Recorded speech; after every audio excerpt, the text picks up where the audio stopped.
The Morning Woodward Show here on the Woodward Sports Network. Jeff Iafredi, Sam Flannel, JB, Gabby D. Phillips, and Lucas Klotz. And joining us to talk some Pistons, to talk some Marcus Sasser, who was pretty damn special over the weekend. My good friend of the network, covers the Detroit Pistons for Woodward Sports. You can go check out all his articles at woodwardsports.com. Follow him on Twitter as well.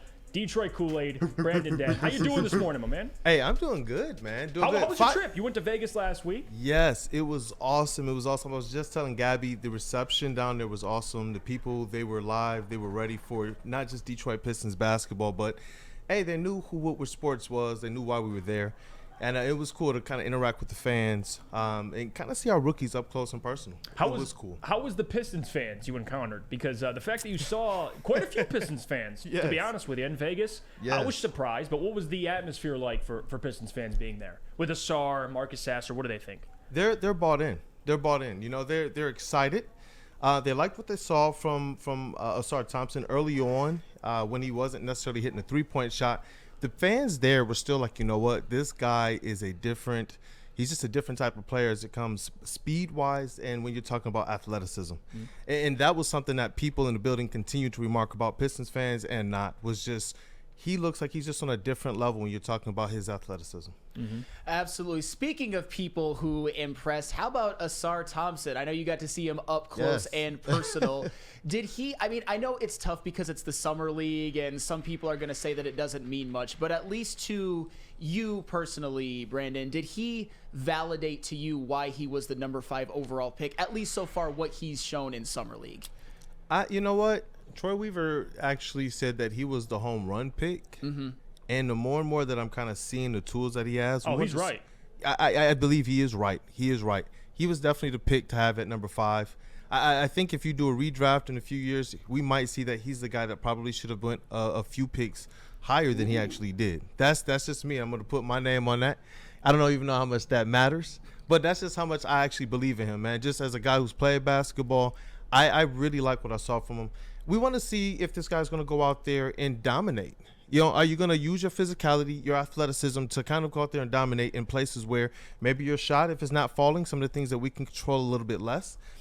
Can you go out there and control some of the things that we've said, you know, hey, can Killian Hayes, even in Summer League, can he go out there and look like the best playmaker? Those are things that you can actually control. Mm-hmm. Well, Asar Thompson, with all the things people said, well, his 6 assists, well, that's playing with high schoolers. Well, now he's just done it at the NBA Summer League level. He showed he is pretty good playmaker. His defense, they say, well, that's just playing against high schoolers. Well, he went out there and he was looking like at least Summer League Ron Artest. So for at least right now, for the things that I wanted to see. You mean on the court, Ron? On the court. On the court. Okay. On the court. Continue. Just making sure. On the court. So at least for the things I wanted to see, he's doing it. And we said this with Jalen Duren.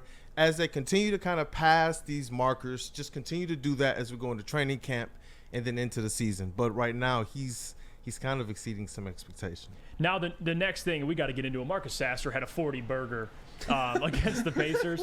And I got to tell you, too, for Marcus Sasser, and he was playing against a minimal NBA competition, but the point is he's a man amongst boys. That's what you want to see. I always say I don't typically take a ton from the Summer League, but what you want to see is, do we have NBA players? Do we have guys that, again, play above the competition, can thrive? Keegan Murray came out and had a 40-piece. Like Jay Ivey played really well second game. You look for that. You look for what will translate. Jabari Smith. Jabari Smith, another one. A perfect point. Guys that are just like, hey man, like I'm here to play against NBA players. Like Summer League for me is just a warm up.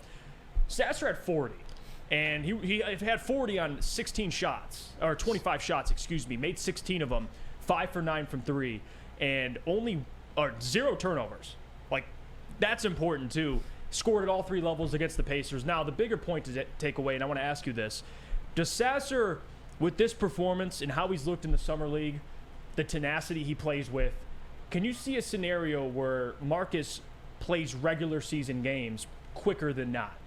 Because I think the whole knock before was, I think he'll get reps in the G League. The dude looks like he could play in the NBA right away. What do you think? I believe he has the skill set to do so. I believe that the Pistons have to make sure they carve out the role for him to do so.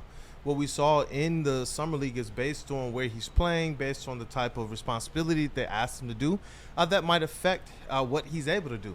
But when he was kind of put in that role, kind of what I wanted the Pistons to get, one of those gunner combo guards that can just flat out score from pretty much anywhere on the court, that's what we saw to Marcus Sasser when they kind of took Jaden Ivey, James Wiseman, Asar Thompson, those guys that were kind of getting a bulk of the shot attempts. When you take them out the mix, you reduce this kind of playmaking role that they had him in the first couple games. He looked exactly like the player that I was hoping he could be.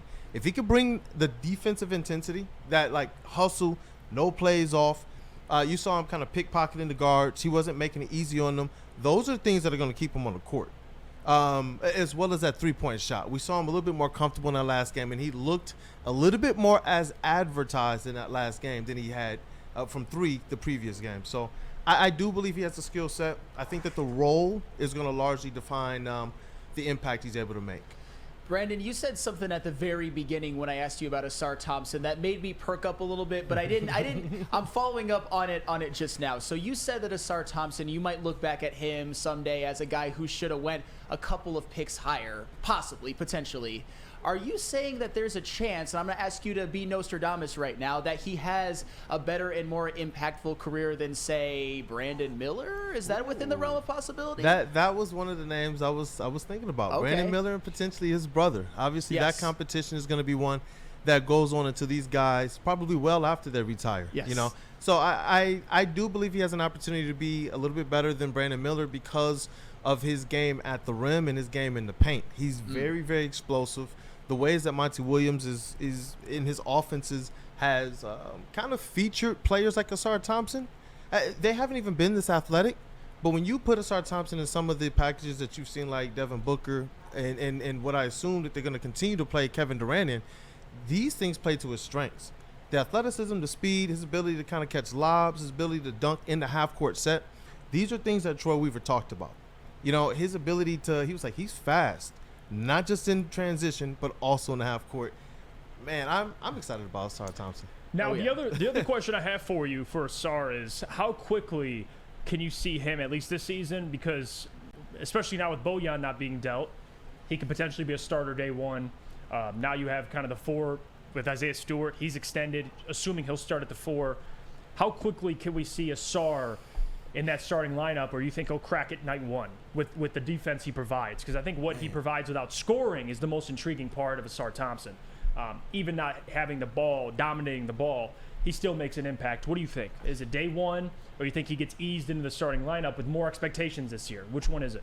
Yeah, that's the interesting question there. I don't know how much the offense and the three-point shooting is going to play a role.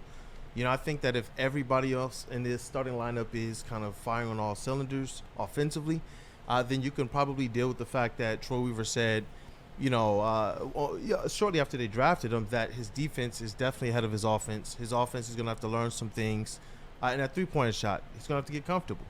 You know, so if that's kind of the notion, I could see him taking a little bit of time to get off the bench and into the starting lineup. But if that shot, if he's looking more like he did kind of towards his last two games in Summer League, then yeah, that guy can actually, in my opinion, start night one. I know it's a little bit bullish on the rookies, but just kind of seeing what he was able to do against some of the players he was matching up with, including some NBA players already like Jabari Smith, I liked what I saw, man, defensively. I really did. Is there any concern, though, with Asar? You have Cade coming back after his injury, which assuming he'll be fine. I mean, no worries about Cade. Ivy in his second year, Jalen Duren, Isaiah Stewart. Your starting five is young, really young. Is there any concern there for a coach like Monty, who this year we expect them to win 30-ish games? Do you think that's fine? They could roll out with youth and be just fine? Or do you think they need to get some experience in that starting lineup? Well, why did they draft Cade Cunningham? It was because of the fact that he was this kind of mature connector, this guy that almost came in and felt like a four-year player. That's why they drafted him. You look at all the other draft picks that they have, these guys are serious players, and that's what Troy Weaver stated. I've said this before. I kind of chuckled at it when he said it in the post-draft press conference that, listen, we want serious ball players. And I'm just like, okay. But now you look at these guys and you realize they're serious ball players. The things that we say about Villanova guys who go 4 years, we say, hey, you know what? These guys, they're coming in ready to play.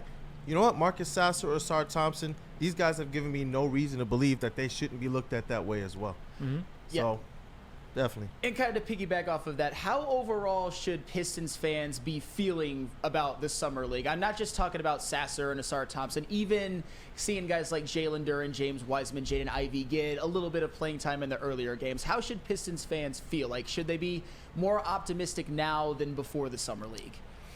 I definitely think you should feel more optimistic now. I remember draft night, a lot of people were a little kind of mixed on the draft results.